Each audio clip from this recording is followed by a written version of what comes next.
Hi guys, Dr. Nick Jensen here from Divine Elements, and I'm in the Revita nutraceutical store right next to our clinic. And I just came back from a phenomenal weekend learning all about fasting some more, cellular toxicity, and learning from all my favorite mentors. And I'm so excited to share all the new things that we have to share with you guys. So as you can read up here, what I'm going to talk about today is stress. And why I love stress, and why you should too. So stress has been demonized. It's been told that it's the worst thing for you. It's going to create all sorts of issues with regards to your health and whatnot. But I'm here to say that stress isn't such the bad guy after all. And as I wrote here, you know, there's good stresses, and then for sure there's definitely some bad stresses.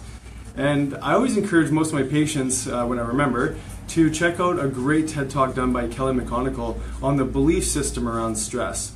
And I think this is a good place to start with regards to this topic. And it turns out that the thought or the mindset around what you believe to be stressful can actually determine whether or not you have better or worse outcomes. So it turns out that it's actually there's a greater cause of death and mortality if you believe that your stress is doing damage to your system. Can you believe that? Right? It's all about your belief system. So we talk about mindset all the time, and that's a huge important factor, because if you believe that stress is damaging your body, well, guess what? That's exactly true. The next thing I want to talk about in regards to stress, especially when we're talking about fasting and other things that are seemingly stressful for people, is that we are so worried about anything going wrong in our lives. We're worried if, financially, we're worried about schools, we're worried about testing, we're worried all the time. And reality is that these little worries and stresses we have could actually be influencing our health in a really positive way. And this is why I love fasting and some of these other tools, because it's called a forced adaptation. You're forcing a known stress on your body, and then you're allowing your body to adapt to that stress for better or for worse. The reality is that if you're applying a known stress throughout your day, throughout your week, you can actually see that there's drastic improvements in your blood work and your energy and your mental performance and everything else. So stress isn't so bad. And so I wrote down here the major good versus bad stresses. So as you can see at the top of the list, a good stress is your acute stress, something that's short term and then your body adapts. It's a short burst of energy for exercise, adaptation with the increase in growth hormone and hormonal response. Also the neuroendocrine response, because usually you feel pretty happy after a good exercise. The next one is fasting. We talk about fasting all the time. Fasting is cutting out the caloric load. Your body adapts by triggering a process called autophagy. This is a recycling process that kills off all the bad cells. So it's actually really, really great to do this.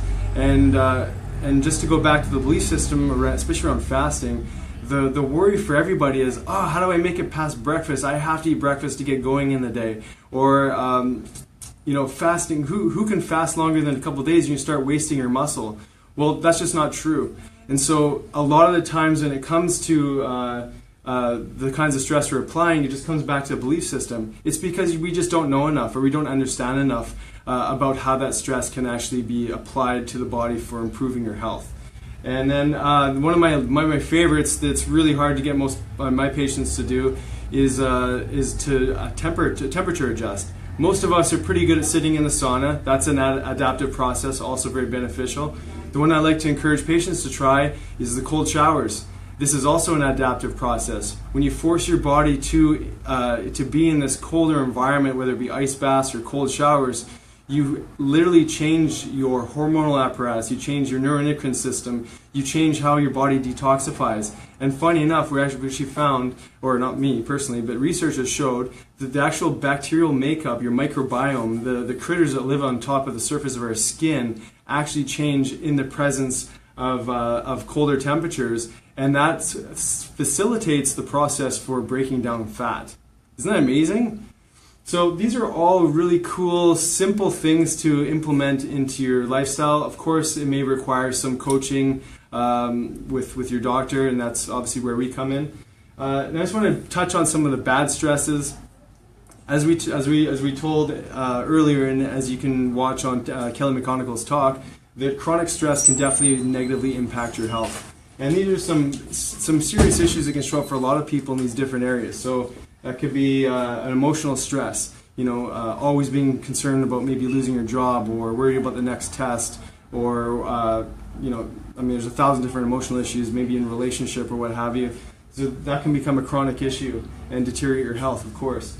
Physical stress. I'm speaking to those known injuries, but I'm also speaking to people who are over-exercising. This is a massive source of chronic stress.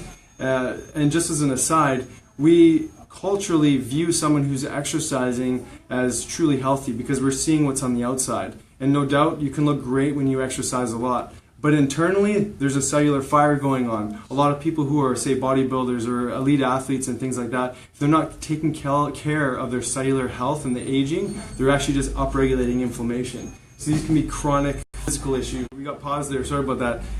We were just going to touch on the chemical next. So there can be all sorts of different chemical issues that result in a stress for your body. That could be known toxins. That could be alcohol. That could be medications, pharmaceuticals or otherwise.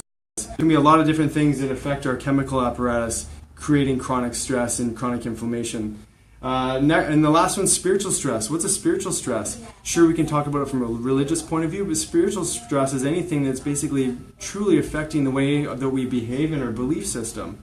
So we can be spiritually stressed because we're not connected to a higher power. We don't maybe even connect in community as much as we should, which helps to bolster our belief system.